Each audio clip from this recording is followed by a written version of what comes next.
we experience day and night. The stationary Earth, unlike the pole star, does not revolve on its own axis, though it is slightly tilted toward the pole star. During summer in the northern hemisphere, the North Pole experiences 6 months of daylight. Conversely, during summer in the southern hemisphere, the South Pole experiences 6 months of daylight. These 6-month periods correspond to a day and night for the demigods living in the heavenly planetary system. Vedic cosmology accounts for this phenomena by the vertical motion of the sun, technically called Uttarayana and Dakshinayana.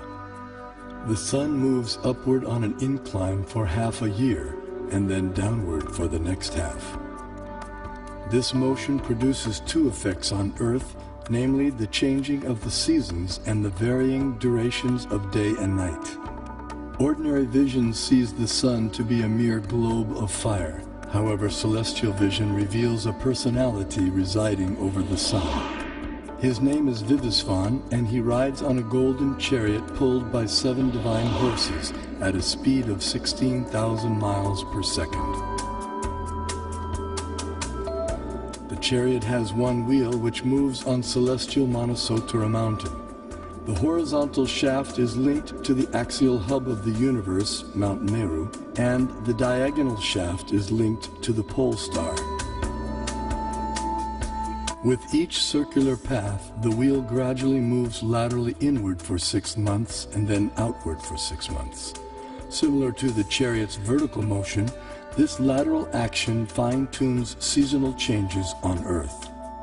When the orbital motion of the sun is viewed from above, its illumination is seen to extend out to half of the greater Earth plane.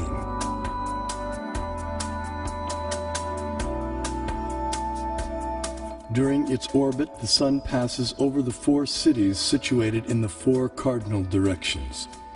The city over which the sun is passing experiences noon, and the city in the opposite direction experiences midnight. The 2 other cities experience sunrise and sunset. The zodiac is a conceptual celestial plate encompassing the entire sky. Like the face of a clock, the zodiac is divided into 12 divisions of 30 degrees each, called signs of the zodiac, or rashis. Each named according to the constellation of stars residing within them. These signs serve as a set of reference markers for measuring the movements of the moon, sun, and the planets. The zodiac completes 1 clockwise revolution of 360 degrees in every 24-hour period. The moon travels through the zodiac, but due to its slower angular velocity, it completes only about 347 degrees in 24 hours, falling behind by about 13 degrees. The day after the new moon day, we see 1 moon phase. The next day, the moon again completes 347 degrees, and we see the moon in its 2nd phase.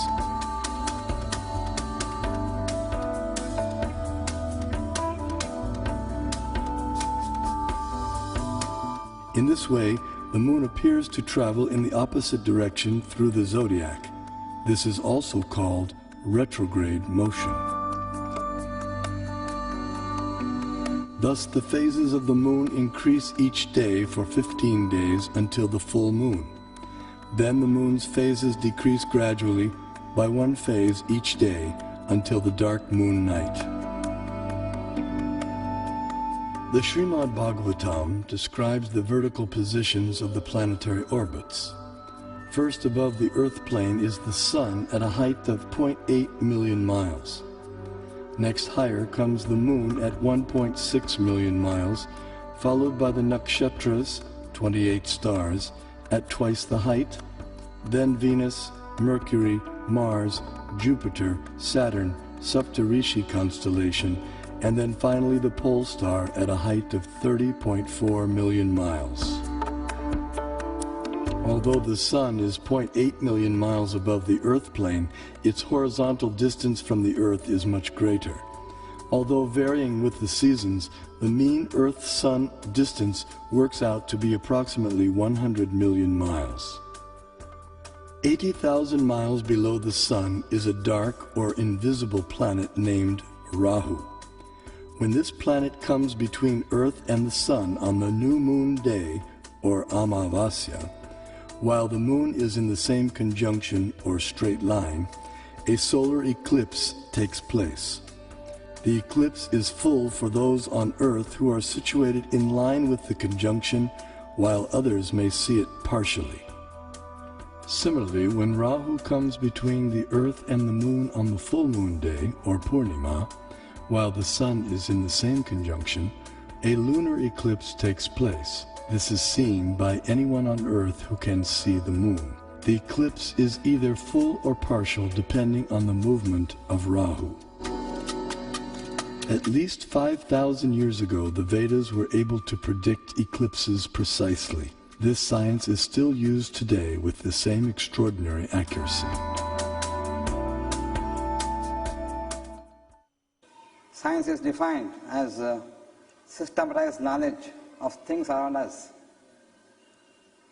So if we prove that Vedic cosmology is systematized knowledge, that would prove, in other words, scientific nature of Vedic cosmology. Modern cosmic science is only a few centuries old, whereas our Vedic cosmology is several thousands of years old.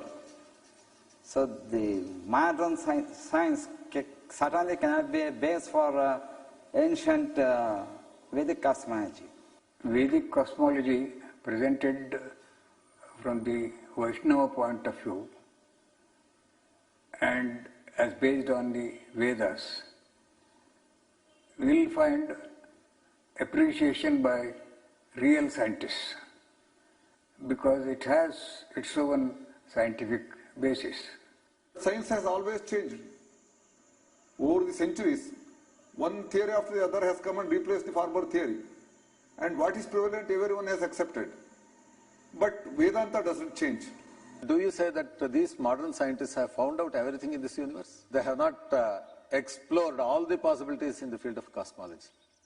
Only they have explored to some extent. They have seen through this Nalika Yantra or the telescopes and microscopes, etc., which are having their own limitations. And people getting the information through limited devices, can they say they know everything? I don't agree with this particular point at all. Kepler put Sun at a distance of 30 million miles from Earth, but the modern scientists placed the same Earth at a distance of 93 million miles. In 1930, Pluto came into existence. 2006, it vanished. To realize the vision of the Vedic Planetarium, Srila Prabhupada wanted a diagram depicting the structure of the universe. To this end, he engaged devotees and artists in drawing maps according to Srimad Bhagavatam.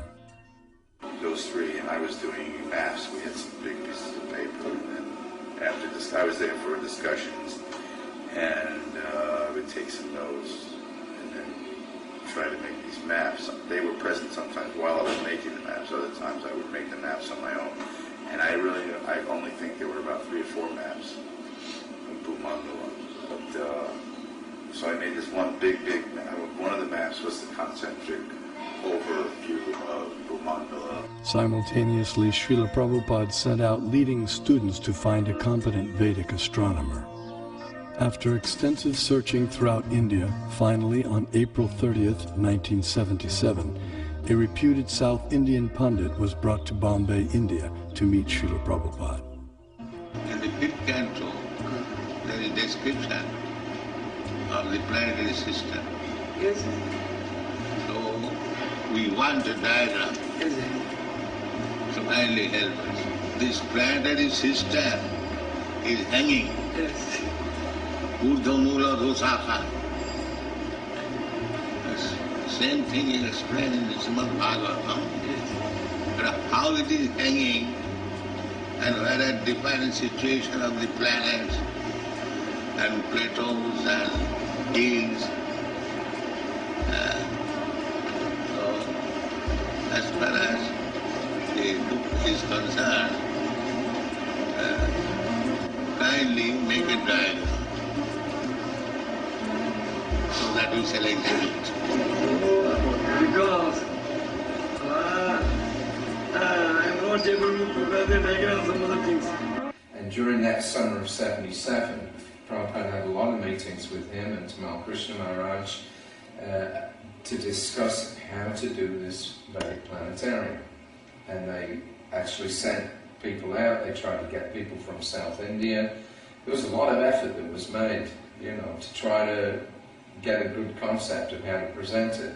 But they couldn't find anybody who was able to do it, at least not to Prabhupada's satisfaction. So it was one of the things that Prabhupada left with us. Srila Prabhupada's desire for the diagram was not to go unfulfilled. That elusive map was discovered by Srila Prabhupada's disciples at the holy village of Melukote, some 50 kilometers north of Mysore, Karnataka in India. This diagram accurately depicted the entire cosmology of Srimad Bhagavatam in an ingenious yet simple rendering. The person through whom it was revealed to the world was the 19th century scholar saint Tiruvenkata Ramanuja G.R. Swami. Born in Sri Perumbudur, Tamil Nadu, Tiruvenkata Swami went on to become an acharya or spiritual leader in the preceptorial line known as the Sri Sampradaya.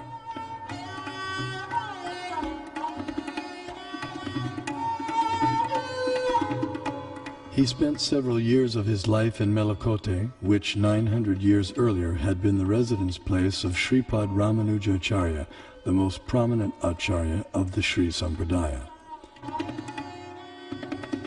At Melukote, in the 1,000-year-old temple, Tiruvenkata Swami studied and taught the Vedas and also worshipped the deity of Tiru Cheluva Narayan.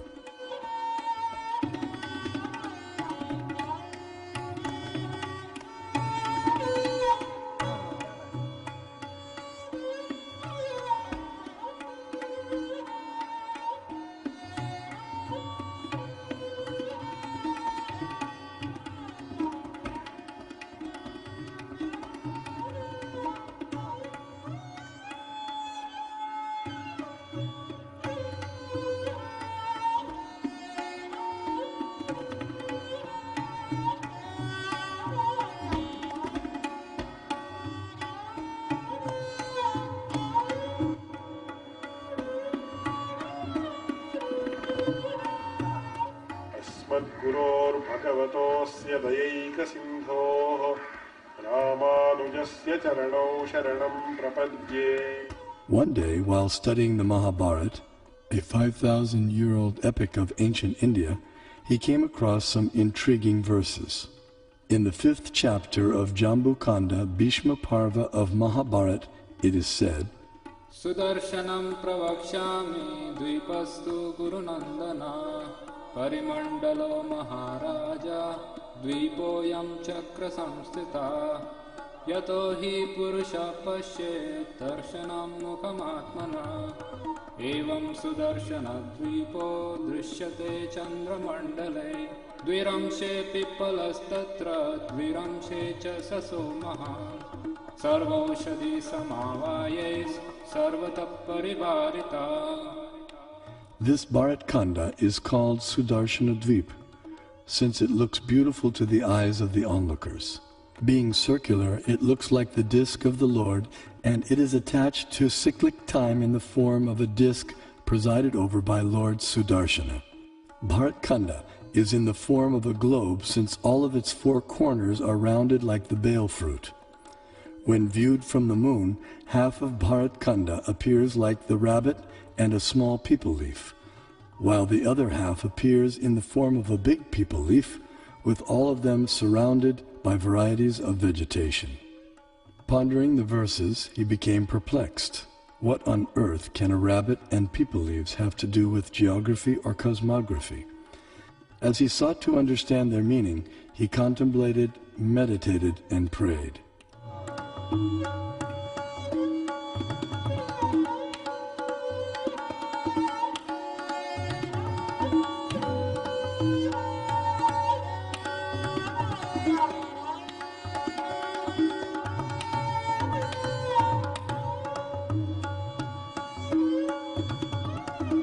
Finally, by divine inspiration, he sketched a drawing of the rabbit and the people leaves, but still remained mystified about their connection with the Earth's geography.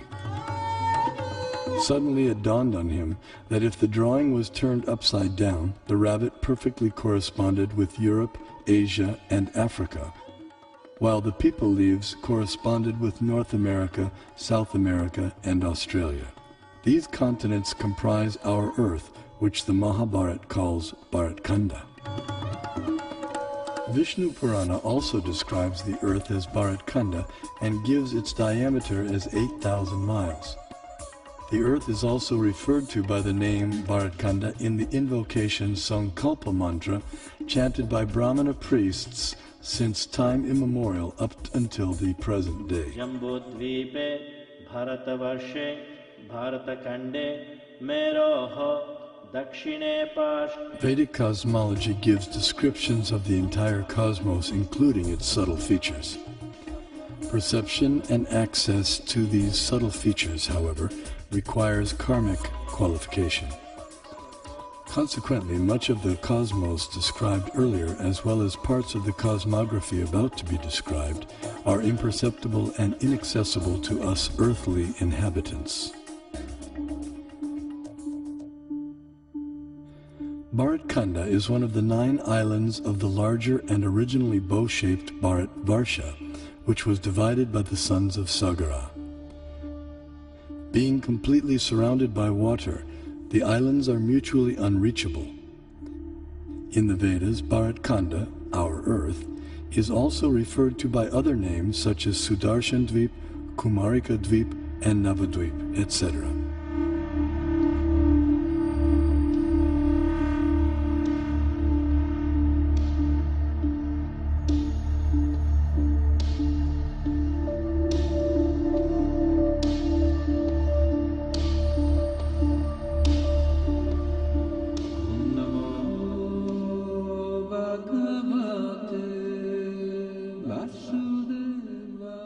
In Bharatvarsha, the famous mountains known as the Himalayas are tall and immovable.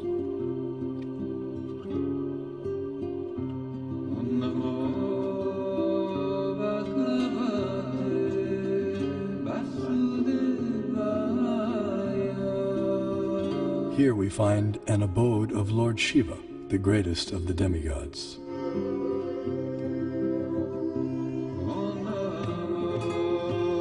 In the center of Jambudvip stands the most extraordinary divine golden mountain called Meru. Meru is shaped like an inverted cone, and it is the sporting place for the demigods. Around Meru are many supporting mountains called Kesara. Jambudvipa is 0.8 million miles in diameter and is surrounded by the saltwater ocean of the same width. On top of Mount Meru is a resort of Brahma called Manavati. The famous celestial river Ganges descends to the center of Manavati and then flows out into 4 directions. Surrounding Manavati in the 8 directions are the resort cities of the chief demigods. One of these cities is Amaravati, the resort of Indra, king of heaven. King Indra lives here in majestic opulence, attended to by musicians, dancers, and reciters. This is what you call as Brahmasarana, the place of the palace. Knowledge of Meru and the cosmography of the greater Earth has been preserved and taught carefully by learned scholars in the preceptorial line known as the Madhva Sampradaya.